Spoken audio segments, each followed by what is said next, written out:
Dingoes are our most misunderstood native animal, often in the headlines for all the wrong reasons. But they're also endangered, and one woman has made it her life mission to save them from extinction. She's cared for hundreds, including one miracle pup.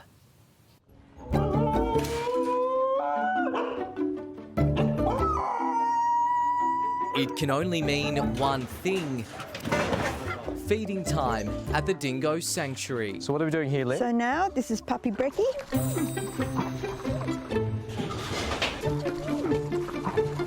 If I didn't have the dingoes, I would be living in a, who knows, an old people's home maybe. She knows more about dingoes than anyone on the planet. She's basically saved this species from extinction. Sitting nicely, nice good sits. They learn with one lesson. Like your hair product. I love your hair product. Lynn Watson's a dingo whisperer. What made you fall in love with dingoes? This is a question that is very easy to answer, but I can't really give you a reason. The reason is that since I was a child, I was fascinated by dingoes. A fascination that began with a trip to the zoo. And my mum was very used to me climbing over the fence into the dingo enclosure. I said, one day I'll have a dingo. You're a good girl. Yes, you haven't had as many. Your ears are starting to come up. Lynn shares a special bond with all 48 dingoes she cares for and the hundreds she's had over the years. Dingoes are probably the closest acting animal to we humans.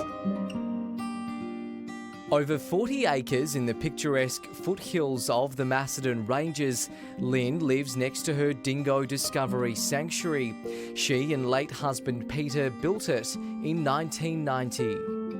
Each of the animals here have incredible stories, but one in particular has quite the tale, a tale that made global headlines. So we think Wandy was dropped out of the sky by an eagle. It was 2019 when the small ball of fluff came crashing into a backyard in the old gold mining town of Wandillagong in Victoria's rugged high country. There were claw marks in this puppy's back. Could it be that an owl or an eagle had dropped him there?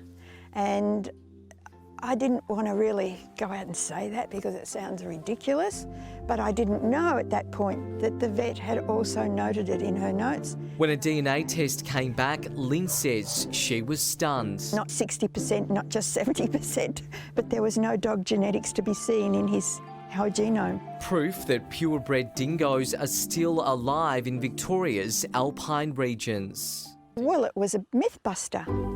2 years on, Wandy's fathered 6 cubs of his own with partner Hermione.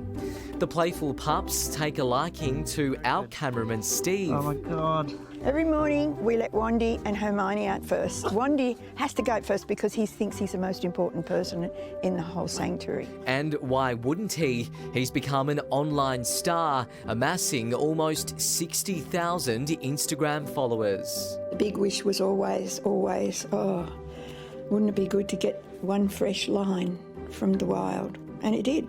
And unfortunately, Peter had passed and missed that wish that we both had. I knew that this story had to be told because he's here for a reason and his purpose is to save alpine dingoes from extinction.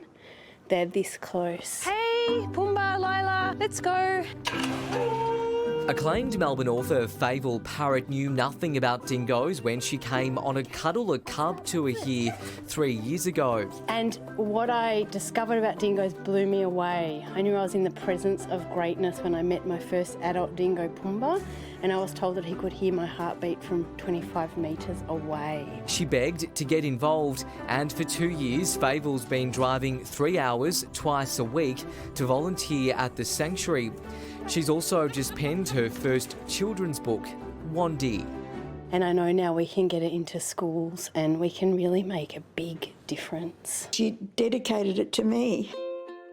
So nobody's ever done such a thing, and that was pretty heartwarming. She really is the most incredible human being and inspiring, and people don't know how much she's sacrificed. She makes no money. She works here 7 days a week. Financially, the bank just came and said to me, Arlene, you've got to sell that. You can't afford to keep that place. you've got to go. Where do I take 30 dingoes? But Lynn's dream was kept alive thanks to generous volunteers and an American animal food company so inspired by Lynn's work, they feed all her dingoes for free. So without Taste of the Wild, we would be broke because this costs $150 a bag and they give it to us for free. We go through a bag a day. Sadly, not everyone shares the same love of dingoes, which in some places are still considered vermin and destroyed. The dingo keeps Australia, even the farmlands, healthier. The ecosystem is healthy where there's a dingo. At 79, Lynn is as energetic as ever. She has to be around this lot. Got to go up. Go on. Go up. Oh, they're my life, of course. This property is my life's work, and it is bequeathed to the foundation so that our work can go on. I wish they weren't in captivity. I so wish that they were going to be free where they should live, but that's not going to be maybe in my lifetime. Isn't she wonderful? And Lynn's Dingo Discovery Sanctuary can always do with more help. For more details, visit our website.